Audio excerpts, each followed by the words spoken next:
follow us on Facebook at Off Script with Super E Podcast.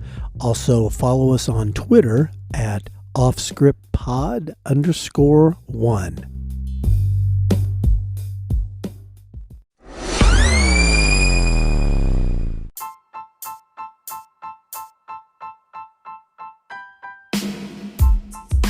Off Script with Super E recommends listener discretion, as these real but sometimes uncensored stories can be filled with mature content.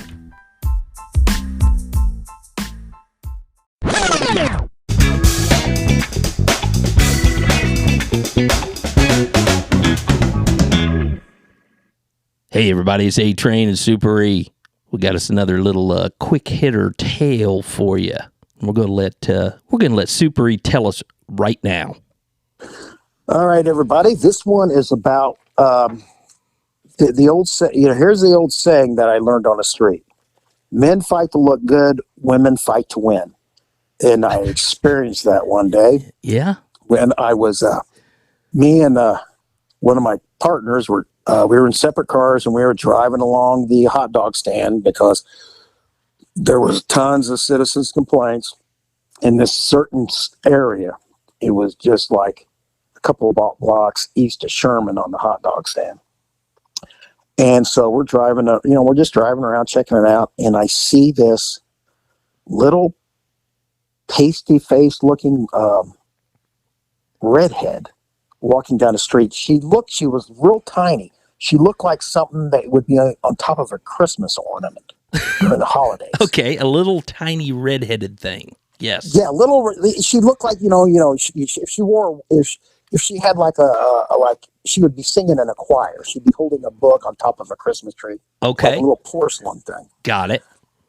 And so I thought, she looks like she just stepped out of, choir practice here. Uh-huh. And so I thought, what I'll do is I'll just drive around the block and pull up about 20 yards from her. And so I pull up into this empty lot, and she's walking westbound on the sidewalk. She can see me park. And so she just walks off the sidewalk, makes a beeline to my pickup truck, and jumps in. Okay. So I know she's working. I know she's prostituting. Right. She goes, "What are you looking for?" I said, "Whatever. What do you like to do?" She goes, "Well, what do you want to do?" I said, "You just want to give me some head?" She goes, "Yeah, but you got to pay me." I said, "Well, duh." I said, "Well, what are you looking for?" And she said, "I think 35 is fair." I said, "I think 35 is fair too." She goes, "Well, let me see the money first." And I was like, "Right on." So I slyly pull out my badge wallet. I just open it up, and it was kind of like, surprise. And I said, "No," I said, "Sweetheart, please just chill out. I've got a partner driving around. You can't get away. No use to even running." Mm-hmm. And right when I said no use to even running, she opens the door and bails. Okay. And usually I just let him run. But for some reason, I just reach out, try to grab her and say, "Don't do that. You'll make it worse." I grab her, and I grab her by the I get the back of her shirt, and she just rips out of it. Okay. So she takes off running. She's running down the street in just a bra and little shorts. Okay. And so I take off after her, and I'm running down. Now we're on the main drag, the hot dog stand, running down the sidewalk. Okay. There's all kinds of traffic going by.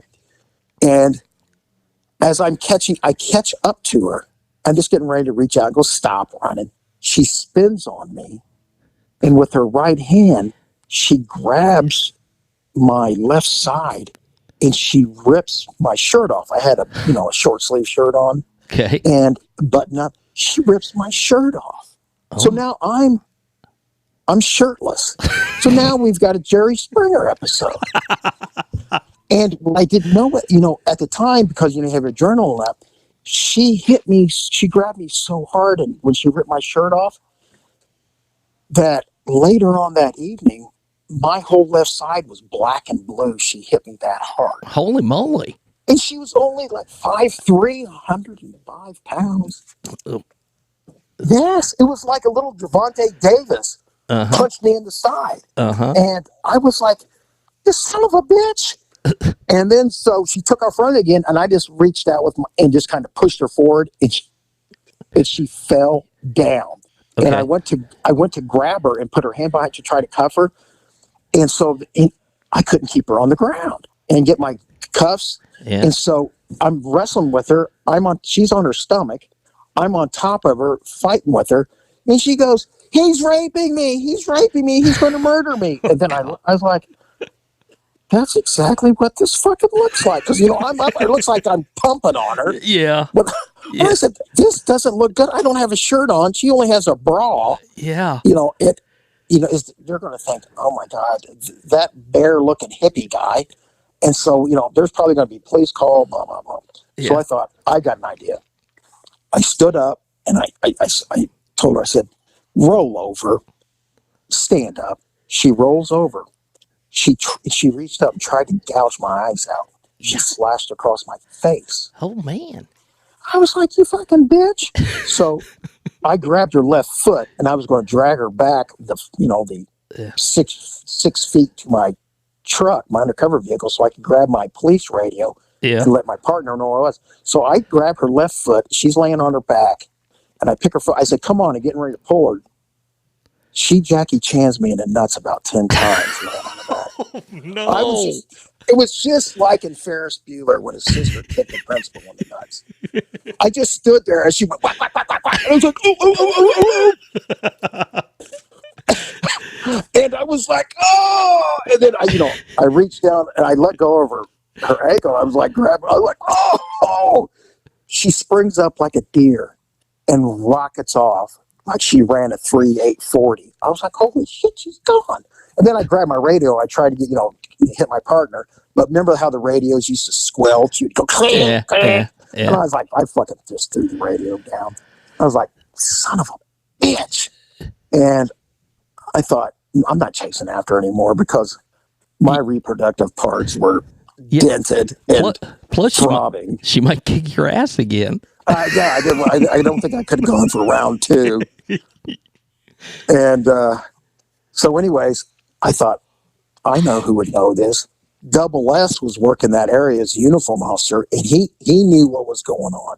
I call him up. I go, Double S, I just got my nuts kicked in by a little redhead who's this tall and dressed like this. And he goes, I know exactly who that is.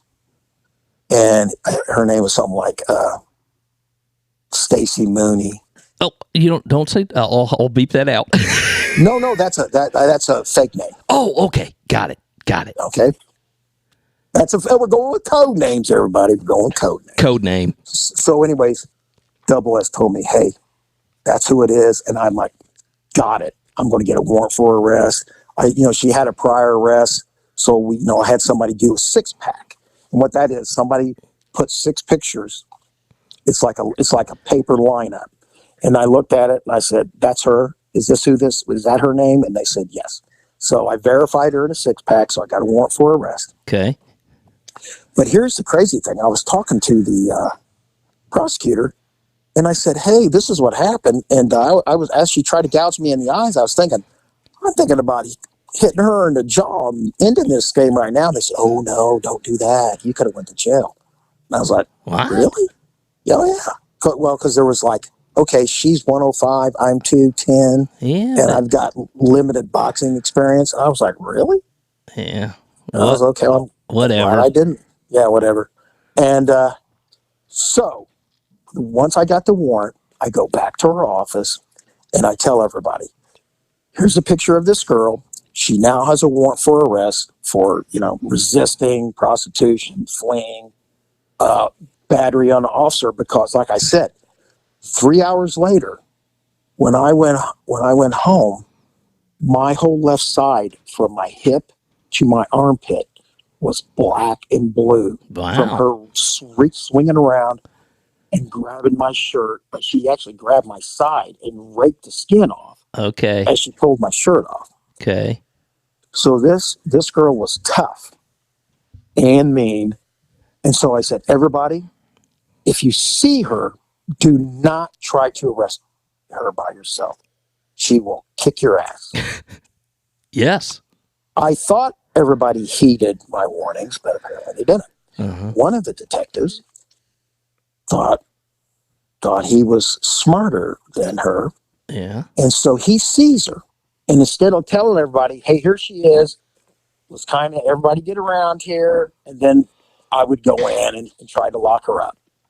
And hopefully there would be no issue. Right. Well, what's he do? He picks her up and drives around, and he gets her to give him a prop. And what that means is she agreed to give him head for money. And so when he thought he was going to be extra slick, after he said, okay, I'll give you that much money, let's pull in here and you can give me my blowjob right here. He pulled his car up so the passenger side was right next to a building. Okay. And so he thought, she can't get out. There's no escape. And so he says to her, I'm Detective So-and-so. I know that you're Stacy Mooney and you're wanted for battery on officer, fling, and prostitution. There's no way you can get away. Cooperate and let me put you in handcuffs. And old Stacy was just smoking a cigarette real calm. She was like, And then she decided to start burning him with a cigarette like in his face. And he's like, ow. Oh, God. And then she calmly punches him in the face. Okay. And smashes that door and was able to get out and start running north. I think it was Bradley Street, something like that. And I'm hearing this on the radio. I was just like a block. I was like, no, she'll kick your ass. Well, she already done that. I'm like, no. So I pull up to that street where she's running. I could see her running. A canine guy just happened to be in that area. He hears it. He lets his dog out. The dog sees her, takes off after her. Oh. The dog is running up behind her, is getting ready to snatch onto her.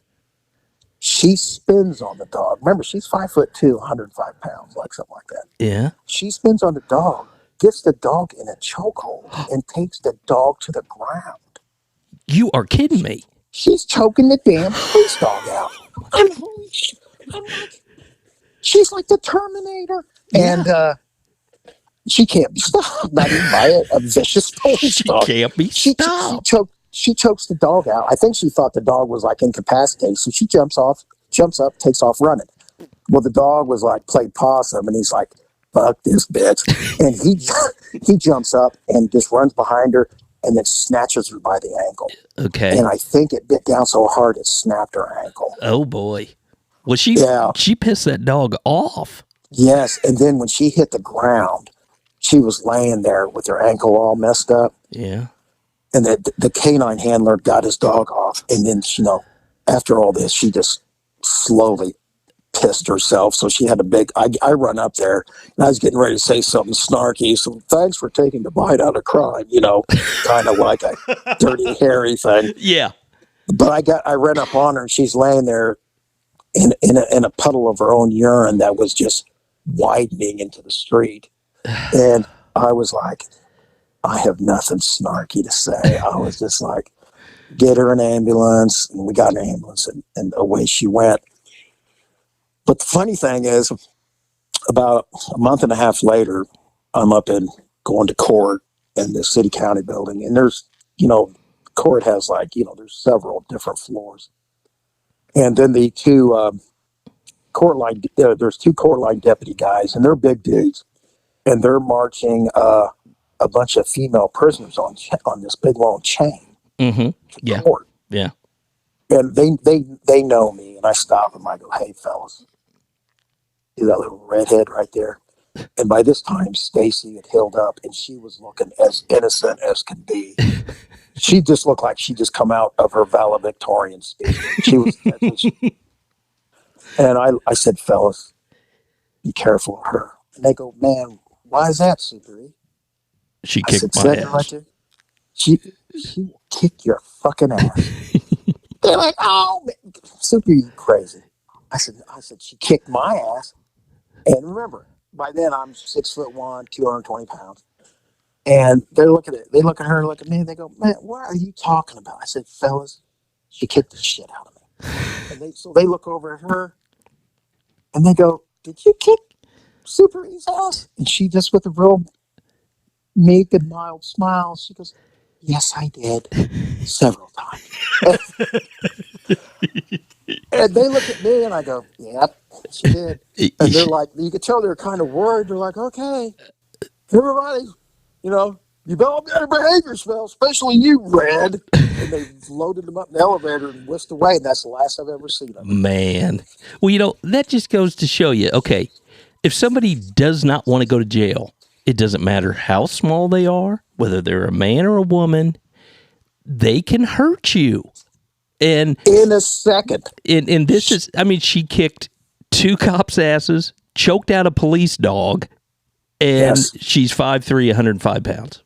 Yeah. Yes. I was like, and when she hit me, when she grabbed and ripped my shirt off, I remember initially, I kind of felt a thud. And remember, I've been in the police and fireman boxing matches. She punched me harder, grabbed me, hit me harder than anybody in any sparring session or anything. Because when somebody doesn't want to go to jail, that adrenaline kicks up. It does. And listeners, it's almost impossible. Super E is no chump. I'm not a puss by any means. Just ask my mom. Oh, Super E, you're such a good boy. Oh, yes. He's a good boy. Oh, you got your ass kicked, you piece of shit. How could you not like him? How could anybody not like him? But anyway, okay. I'll never forget that. Well, that is a great story. And, here's the deal. You call it like it is. A little girl kicked your ass and you're not ashamed to say it. No, because again, I heard this on the street and it is true. Men fight to look good. Women fight to win, because all the times that I had guys square up on me and all of a sudden they turn into John L. Sullivan.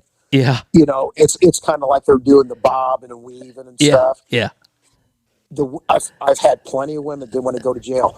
There is no putting up the fists or doing anything like that. It is immediately launch themselves with their fingernail razor blades out. Yes. And they're going to claw at your eyes. Yep. Or rip off your nuts. That is right. That is a fantastic saying. Men fight to look good, women fight to win. And they have to survive. That is absolutely right. Okay. Fantastic story, Super. That was I think the listeners are going to enjoy that one. Thanks, A-Train. Okay. We are going to call this one, my voice just cracked. We are going to call this one quits. And we'll see you all later. Bye. Bye.